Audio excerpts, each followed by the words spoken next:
যে সামাজিক চুক্তি সেই সামাজিক চুক্তি অর্থাৎ পরিবেশ পরিষদের আন্ডারে একটি নিষিদ্ধ সংগঠন তারা কিভাবে করে কোনো ধরনের প্রক্রিয়া ছাড়া এই ক্যাম্পাসে নরমালাইজড হয়ে গেল এবং এই ক্যাম্পাসের প্রতিটি প্রোগ্রামে তারা অংশগ্রহণ করছে এবং তারা চিহ্নিত রাজাকারদের চিহ্নিত পাকিস্তানপন্থী নেতাদেরকে এখানে সেলিব্রেট করার রাজনীতি করছে সেই বিষয়ে আমরা ধিক্কার জানিয়ে গিয়েছি।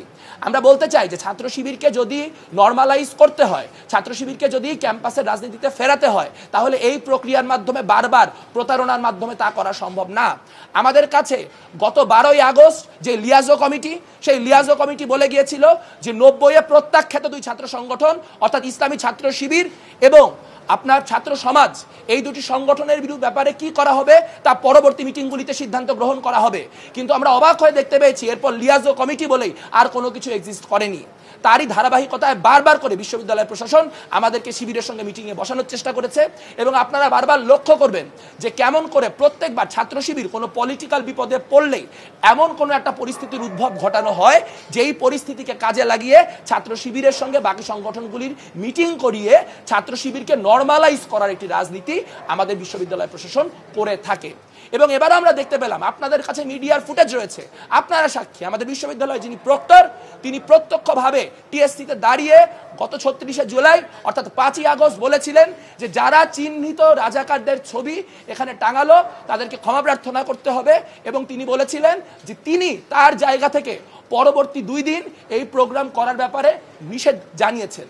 কিন্তু তিনি নিষেধ করার পরও ইসলামী ছাত্র শিবির যদি এই প্রোগ্রাম করতে পারে তাহলে বুঝতে হবে ঢাকা বিশ্ববিদ্যালয়ের প্রক্টর সাইফুদ্দিন না, ঢাকা বিশ্ববিদ্যালয়ের প্রক্টর SM ফরহাদ। আমরা SM ফরহাদের প্রক্টরশিপে ঢাকা বিশ্ববিদ্যালয়ের করা অন্য কোনো মিটিংয়ে অংশগ্রহণ করব না।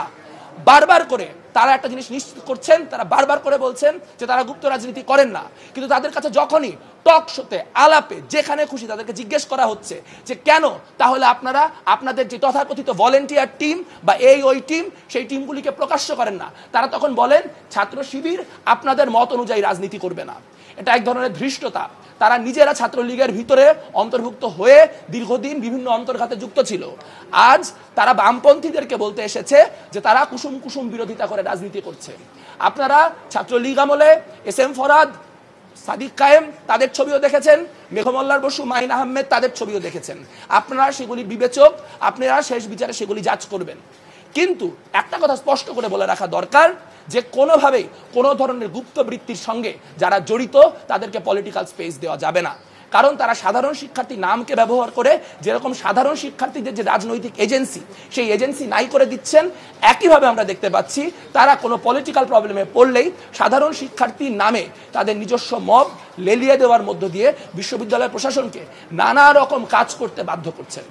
আমরা একই সঙ্গে বলেছি যে হলের যে প্রসঙ্গ সেই প্রসঙ্গে আসলে আবাসন সংকট যেটি সেই আবাসন সংকট দূর করার জন্য কাজ করতে হবে। আপনার বিশ্ববিদ্যালয় প্রশাসনকে নিরপেক্ষ ভূমিকা গ্রহণ করতে হবে এবং ক্যাম্পাসে নতুন বা পুরাতন যে কোনো সামাজিক চুক্তি করার মধ্য দিয়ে নিশ্চিত করতে হবে যাতে করে কেউ এটি ভায়োলেট করতে না পারে এবং ভায়োলেট করলে তার শাস্তি কী হবে এবং বাকিরা তার বিরুদ্ধে কীভাবে সংঘবদ্ধভাবে লড়বে তাই নিয়েও আমরা কাজ করব, সেই আশ্বাস আমরা দিয়ে এসেছি।